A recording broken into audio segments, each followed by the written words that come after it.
Since she is Emily's child, shouldn't you raise her? After a car accident took the lives of Emily and her husband, the discussion about what to do with their only daughter, Amy, ensued. However, at this moment, Tina said, "A baby with developmental disabilities is a mess. You take care of her." "Really, I'd be happy to." I found myself responding spontaneously. 20 years later, we were dining out on her birthday when a phone call came. "Hey, that girl was on TV, wasn't she?" "Who are you talking about?" From the other side came a scornful shout. "Don't play dumb." "It's about Amy, Carol. Why didn't you tell us anything? She got a scholarship from an automaker to study abroad at a prestigious university in Germany, recommended by a professor from the Institute of Technology, you know." Oh, I see. I then remembered that I hadn't mentioned anything to my family back home. How would Tina, who has always ignored us, the developmentally disabled child, and the stepdaughter who is raising her, feel when she finds out about this child? I was inwardly smirking. My name is Carol Miller. I'm 45 years old. I live with my husband David and our daughter Amy. Amy is 21 this year. Amy, a university student, has decided to study abroad in Germany from September and seems to be enjoying her preparation every day. Our life is going well now, but it wasn't always so. The life I had before marriage was not always pleasant. All because of that person my dad remarried. About 40 years ago, my dad divorced my biological mom. And around that time, he was seeing Tina, who he eventually remarried. I was 5 years old at the time. Tina came with her daughter from a previous marriage, my stepsister Emily. Emily and I got along well immediately, but things with Tina weren't as smooth. Tina constantly compared me to Emily, scolded me, stopped giving me allowance, and never updated my wardrobe, clearly favoring her. However, I was somewhat oblivious, which didn't bother me too much. Yet, my nonchalant attitude seemed to infuriate Tina even more, causing a negative loop at home. Emily was intelligent and quickly noticed the tension between Tina and me. She felt sorry for me, buying things only for herself, and apologizing with a sorry look. This got worse after my 10-year younger brother, Tony, was born. Tina focused only on Emily and Tony, virtually ignoring me. Well, being ignored was probably for the best. While it was bothersome, it wasn't as hard on me as Emily felt it was. In reality, I wasn't as academically or athletically gifted as Emily and Tony. Besides, I wasn't very good at exercise or health. I was convinced that I was different from them. I got a job after graduating from high school, while the two went on to go to a top university. When I was 23 years old, I married a young man, David Miller, who worked for a client of my company where I worked. Meanwhile, Emily also got married and had a daughter the following year. But here, our fate took a sudden and tumultuous turn. When Emily's daughter, Amy, was just 18 months old, Emily and her husband died in a car accident. Emily was only 27 years old at the time. After their funeral, The question arose of what to do with Amy, but here the discussion became complicated because Tina refused to take the child in. Normally, a child would be taken in by either the grandparents or the in-laws, but Emily's husband's family consisted only of the father. He could manage his own life just fine, but taking care of a baby was out of the question for him. He admitted the baby was cute, but it was too much for him. At this point, the natural choice fell to my parents, who were both still around, but Tina was against taking the girl in. "Why can't you take in Amy?" I unusually confronted Tina. Then Tina snorted and spat out. "That child is Emily's, but unfortunately she's not well made." Wondering what she meant, I continued to question her. "I heard from Emily before. She said Amy was a bit strange, so she had a specialist look at her, and it seems there is a bit of a problem." I remember David's knee shaking next to me when he heard this. "So you're saying you can't raise her?" "It's not that I can't raise her, I just don't want to." I was appalled. Surely that's not something you say about your granddaughter. "Like you, it's not worth raising a bad kid." I was unusually furious at Tina's words this time. I was unable to have children after all. After failing to conceive despite being married, I investigated and found that there was an issue with the development of my reproductive organs, making it difficult to have children. In hindsight, there had been signs, like irregular periods. I blamed myself for not noticing, but having accepted it, there was nothing I could do. However, if there was a child, I also felt a desire to try raising one myself. That's why I confronted Tina, who I normally wouldn't argue with. "Since she is Emily's child, shouldn't you raise her?" But at that time, Tina said this way. "I don't want a child with developmental issues." Developmental issues. That word stung me deeply.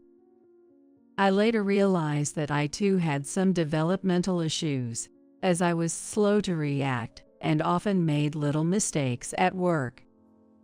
"Are you saying you don't want to take her in because she's poorly made or has developmental issues?" "Yes, that's right. Emily and Tony were always very capable kids. They were worth raising." "So you had that attitude towards me?" "Yes," Tina raised her eyebrows as if it were obvious. "If you had even a slight chance of a future, I would have raised you like Emily and Tony, but you, from the first time I met you, you couldn't even respond properly, and kept your nose running." It seemed she had written me off from that moment. Then my dad, who was listening, tried to calm things down. "Hey, that's not something you should say." But I knew well that wasn't what he truly felt. He had left me to Tina and generally ignored me.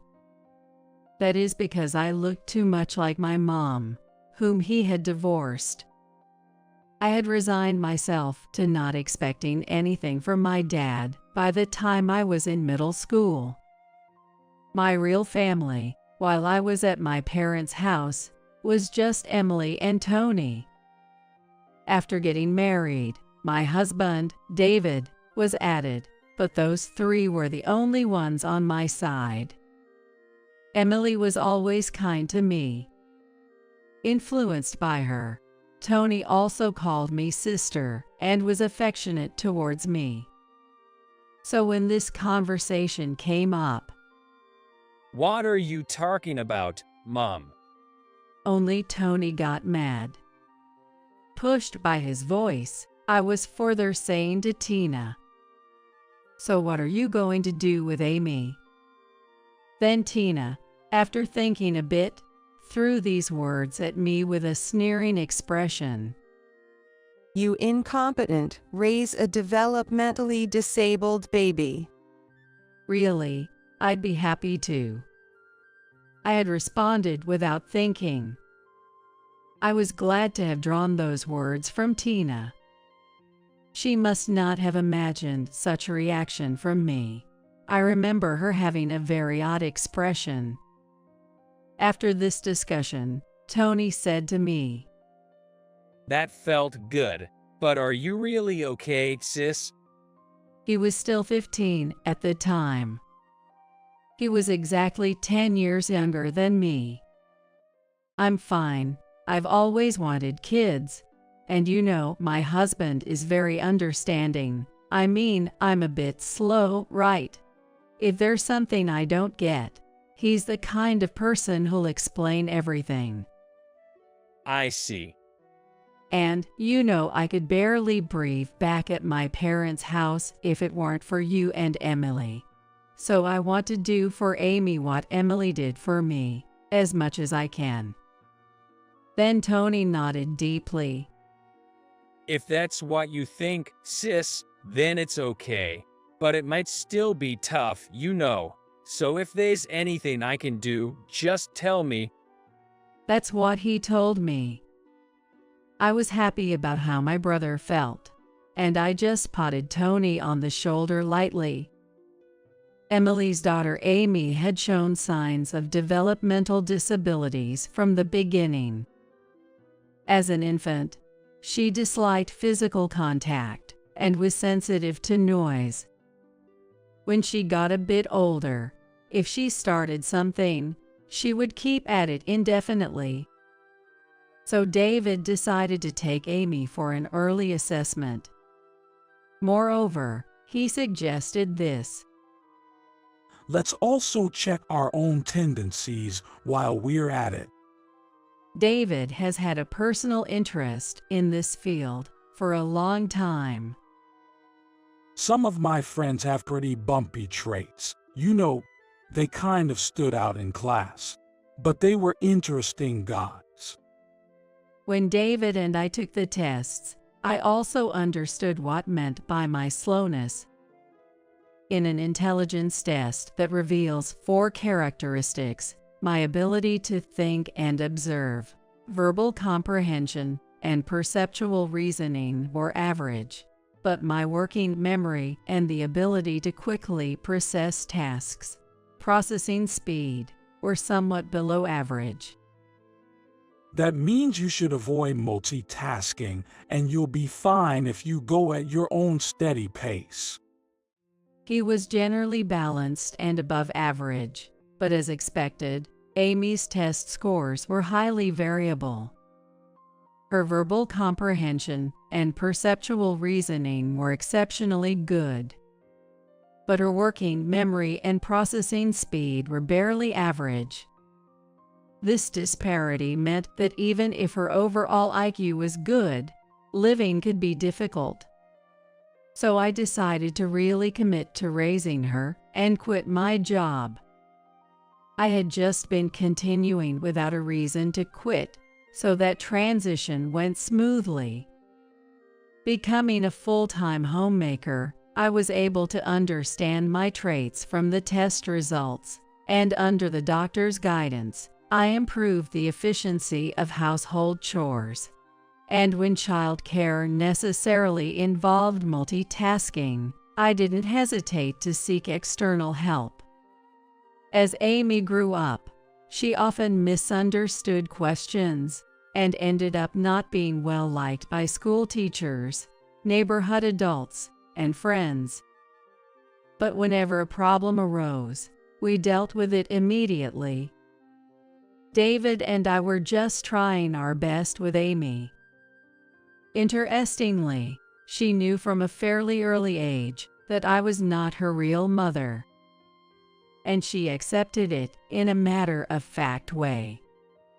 It's a bit strange, but it seems that's just how she feels.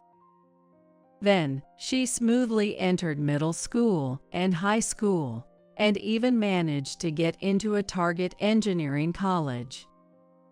And last year, although she was only a sophomore, she suddenly said that she had met a professor from her department who had suggested she go to a university in Germany. Really? Is that true? Yeah, is that okay? Amy asked in the same tone as when asking if it's okay to go on a trip or head into town for shopping. Oh, right? If it's about the cost, there's a scholarship that you don't have to pay back they are setting up for me. Really? I was surprised. It was less about the fact that it would save on tuition, and more about what it meant that Amy was being offered so much.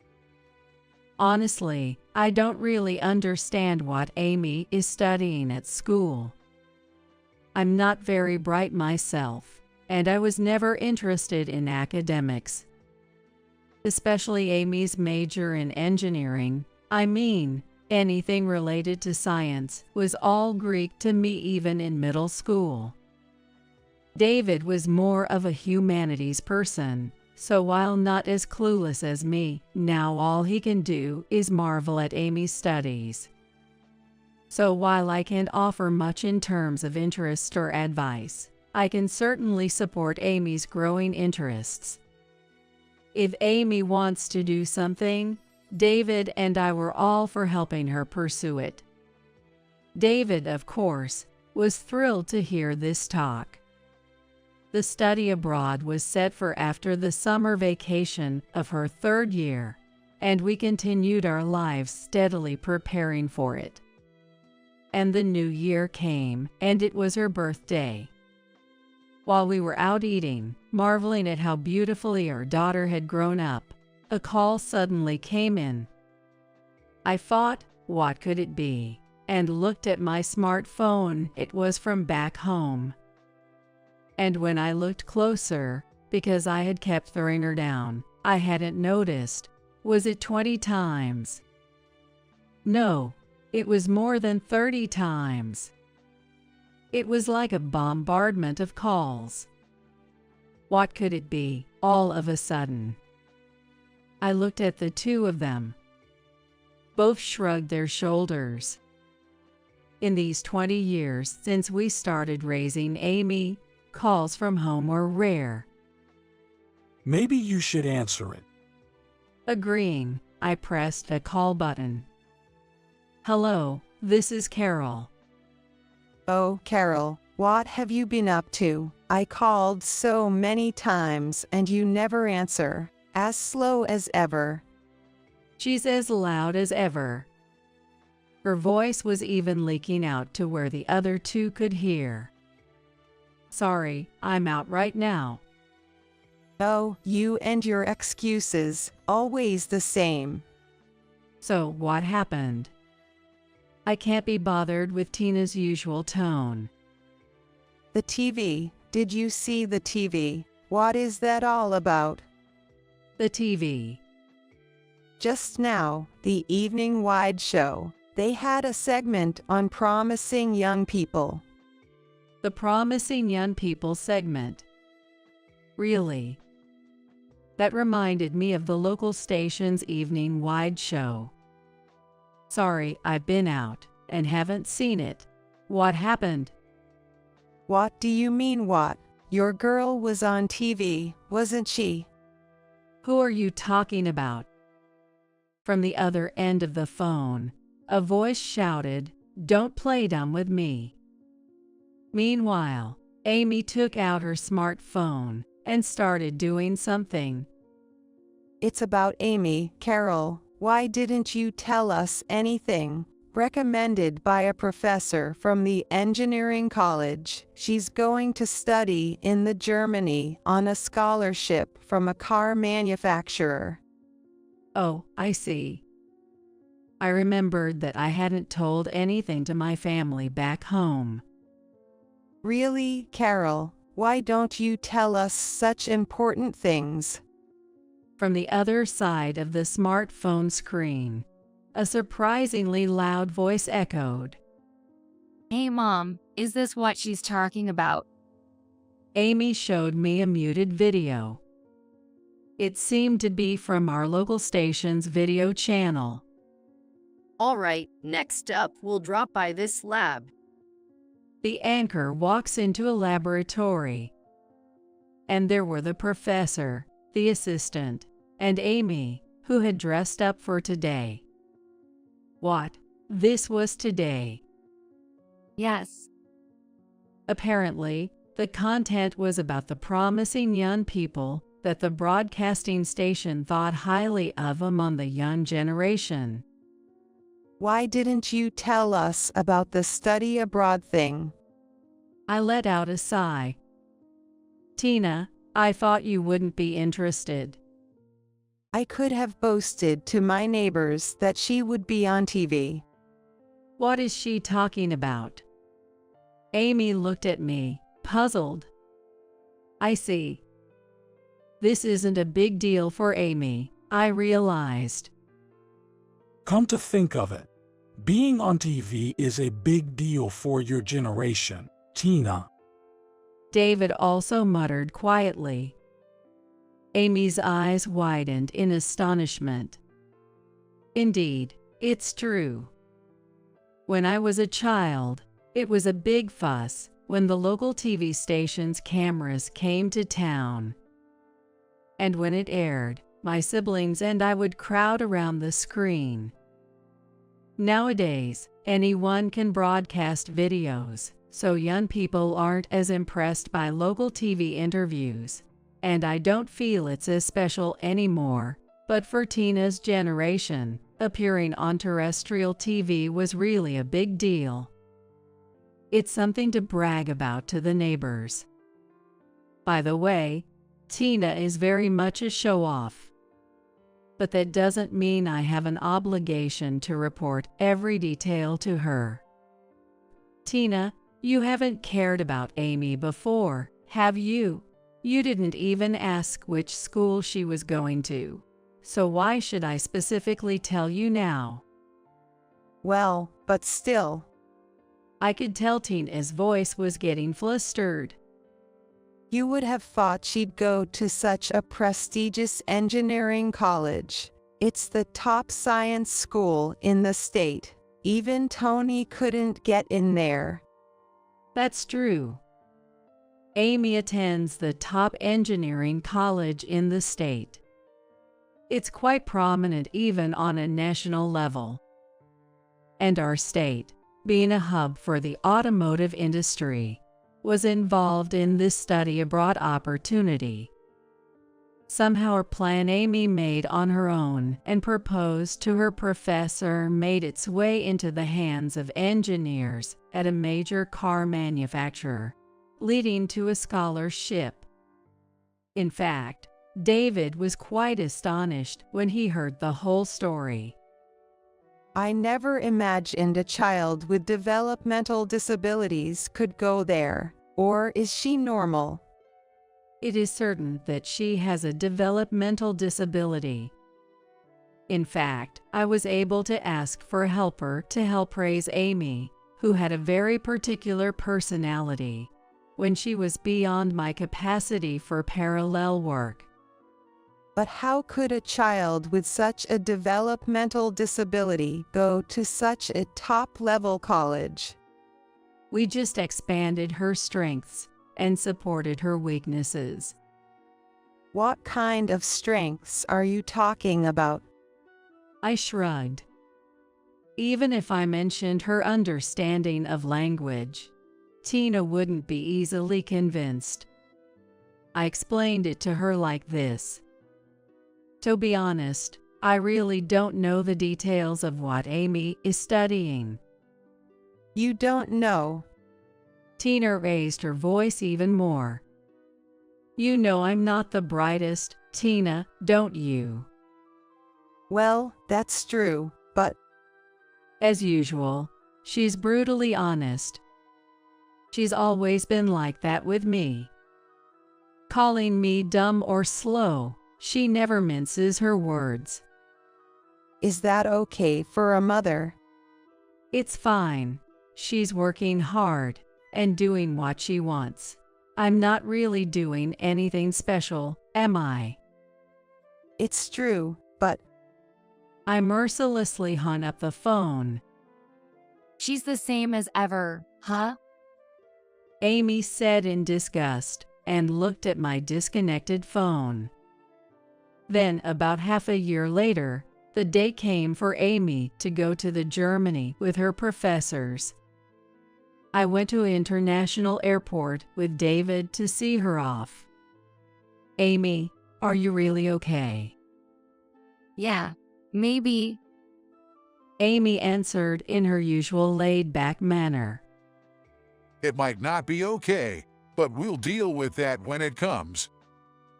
The professor who had approved her smiled as he said this, and the assistant, who was also accompanying them, just chuckled upon hearing it.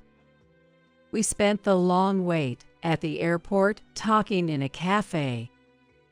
But then that moment came. Amy, there you are. I was startled by the voice. Is that you, Tina? What? As soon as they recognized us, Tina, my dad, and several women of Tina's friends hurried over. Who are they, Mom? Your grandparents, and I'm not sure about the others. Could they be the neighbors you mentioned? We whispered our guesses on the spot. However, what surprised me was how dressed up Tina and my dad were. Hey, Dad, Tina, what's going on? I stepped in front of Amy. Hi, Carol. Don't be so cold. That was my dad. I was puzzled. Look, your mom told me. You didn't get in touch at all, right? And I watched that local program. I recorded it. Why don't you come home to talk about these things? She's always been inconsiderate, and these are my neighbors. They came all the way here wanting to meet my genius granddaughter. Genius. I was dumbfounded by her words. Until recently, they hardly bothered with Amy, assuming a child with developmental disabilities wouldn't amount to much. Honestly, since her birthday, I had been bombarded with annoying calls. I had to ask my brother Tony to intervene and ask them to hold back on the calls. Tony had moved out after getting married, but he still had influence over our parents. After all, he was their only son. But it seems he also found our parents' home uncomfortable. He once told me, I liked both my sisters, and I hated how Mom blatantly favored us differently. Also, when she pushed Amy onto you, that was it. I was done with Mom. Tony, then 15, had lost faith in his parents, as had I. I had to rely on him to such an extent because of Tina's relentless calling. They all want to know how you raised her to turn out this way. You never asked me before, did you? I answered indifferently. Come on, isn't that a bit unfair? My dad reproached me like that. Unfair. Tina is the one who hasn't contacted us for the last 20 years. I answered nonchalantly. Then my dad turned to Tina, looking surprised. That's not true. Tina, forcing a smile, quietly headed towards the professors sitting there. Thank you for your help. I am Amy's grandmother. My granddaughter has been under your care a lot. She began her greetings as she left. The professor and his assistant were muttering something. Then the professor, with widened eyes, turned to Tina. Excuse me, are you the person who, because of her granddaughter's developmental disabilities, pushed the responsibility onto Carol? The professor asked cheerfully and straightforwardly. What? Tina froze. Professor, this woman is not used to that kind of talk. Amy spoke bluntly. Oh, my mistake. You mentioned that. Yes, indeed, I did say that. Facts are facts. Right, facts are important. The assistant chuckled at me as if to say, "What should we do?" I silently gestured to leave it as is. These two are cut from the same cloth.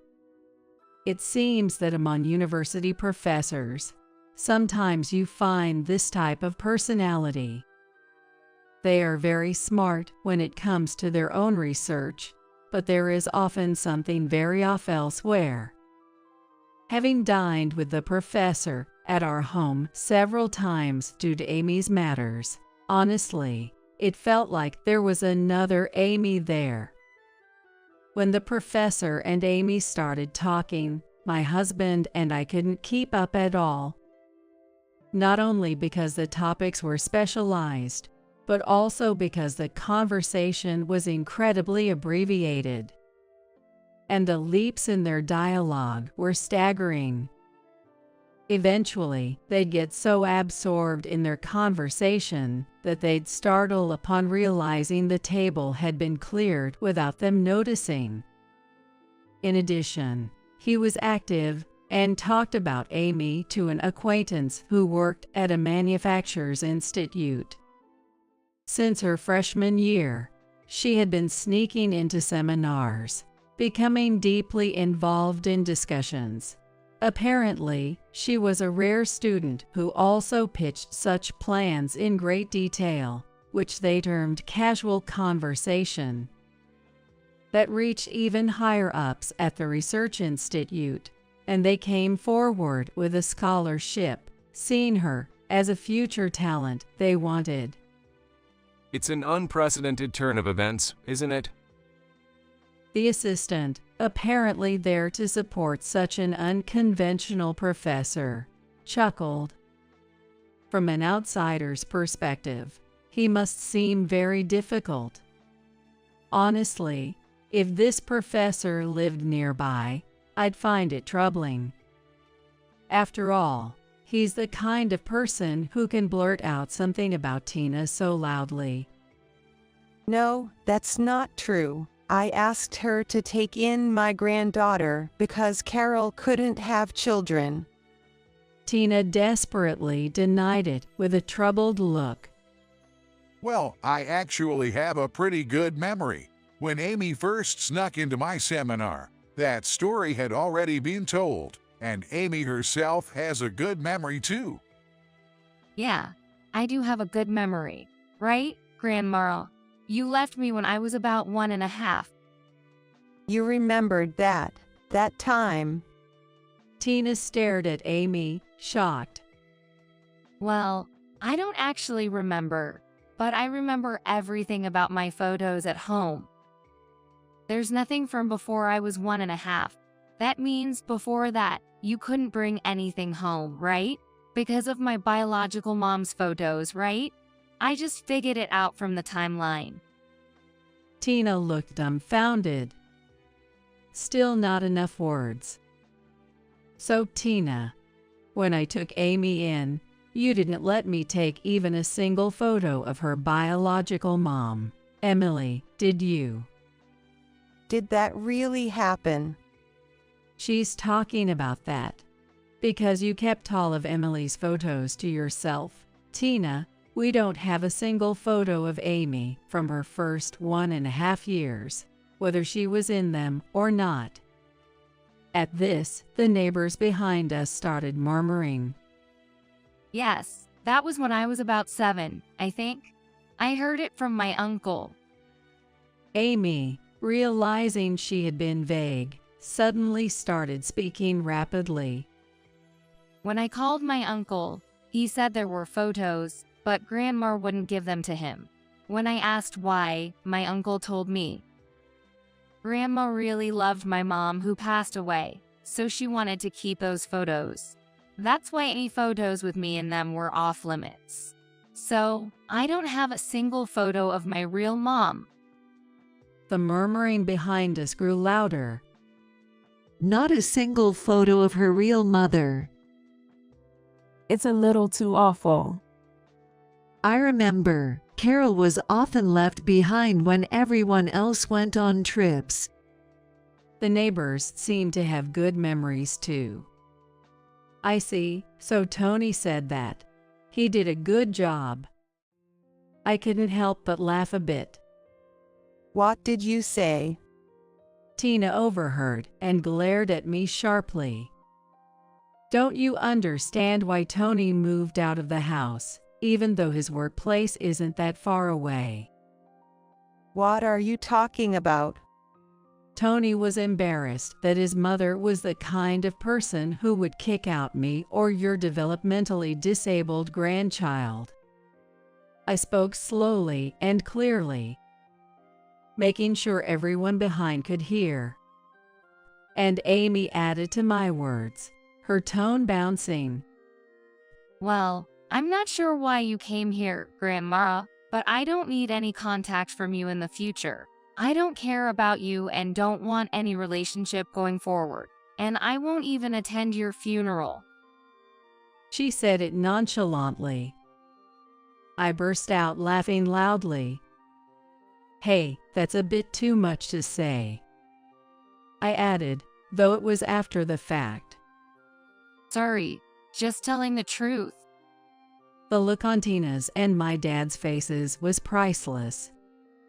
Then my dad and Tina learned that this was going to have a terrible impact on them.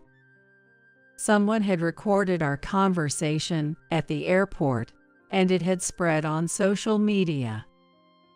Never underestimate an evening local news show. People of all ages look forward to local programs, regardless of their broadcast value, enjoying programs that pick up on local information, given that local programs are dearly loved. It's not surprising that someone would record Amy, whose face is well known locally, especially since her peers might recognize her from the local scene. Even if it was a strange dispute at the airport, people might want to record it. The recording, including audio, saying abandoned because of her developmental disabilities, resonated widely in today's climate, quickly going viral. When David and I were relaxing at home, he suddenly checked social media and exclaimed, "Wow." Seeing the word developmental disability trending, he discovered it was our video. The sheer number of reactions and comments made David and me look at each other and burst into laughter. Then from the next day, the onslaught of calls from home began anew. It was such a hassle that I just set it to voicemail. Among those messages, Tina was shrilly pleading, Please get that video taken down. as if that were possible. According to Tony, Tina has been unable to leave her house lately. The neighbors who were there tied what they saw to the viral video with their younger family members. That lady pushed her developmentally disabled granddaughter onto her stepdaughter. Young people spread it further by word of mouth.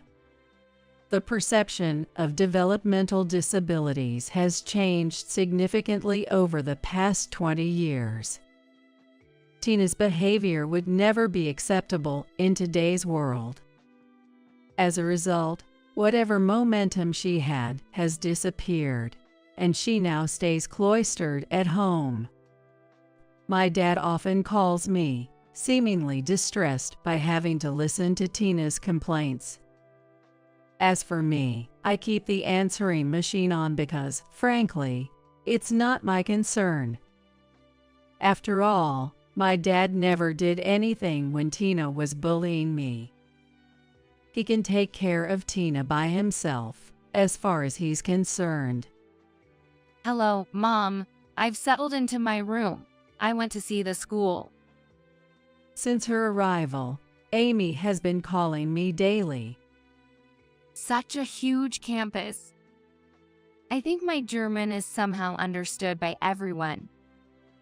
She keeps chatting about various things. Well, honestly, the German lessons were rushed before her study abroad, but it seems they're paying off now. She's always had a good memory, and she has analytical skills and courage. In addition to German, other European languages are also being spoken. It appears that being abroad might be a comfortable place for Amy. Hey, Mom, I really will call you every night. That's what Amy tells me. Yeah, well, only if you have time, I respond. Don't say that. I'll be lonely. You'll get busy with your research soon, won't you? Yeah, I probably think so. I agreed. But still, I'll miss you, Mom. Don't forget that. Of course.